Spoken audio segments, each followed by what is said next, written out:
Thank you so much for being with us. And Dr. Saliba, what is the situation in Lebanon at the main time, particularly after the recent Israeli escalation? Yes, indeed. In the past 2 days, there have been lots of strikes in the south as well as in Beirut. Not last night, but the night before. At the same time, we hear that there was lots of strikes in Baalbek and the Bekaa. All of this to say that the Israeli invasion has not stopped, and it continues to create lots of massacres and at the same time lots of destructions in villages that are already empty, completely empty from their residents and inhabitants.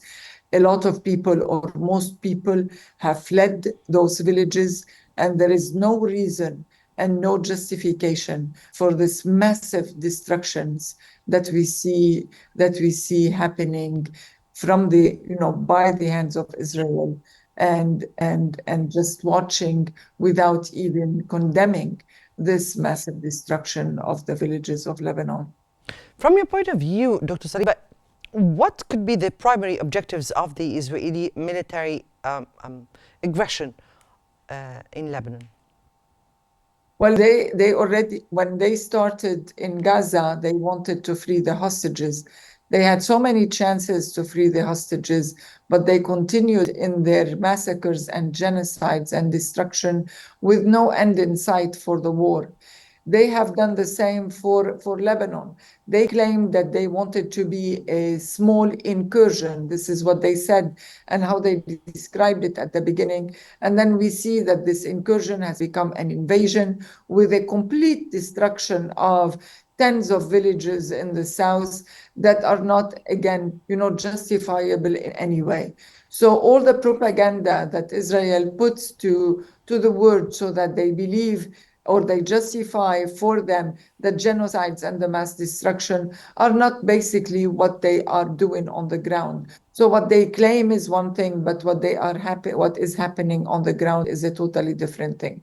Let me say one thing, that there have been violences and wars for 76 years already, since the Palestinian cause has started up until now.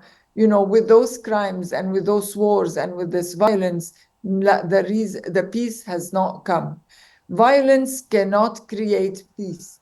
And without really going into a diplomatic solution with discussions and just solution for the Palestinians as well as the Israeli and the Lebanese people, I don't think we want to see peace in this part of the world. Violence is not the answer. Violence has not given the answer to any of these countries. And this is extremely important. We cannot continue with genocides, because genocides is going to get people more raged, and it's going to create more killing, not only in this part of the world, in all the parts of the world, all across the globe. And we saw what happened today in Denmark. I mean, those atrocities from both sides cannot lead to solution.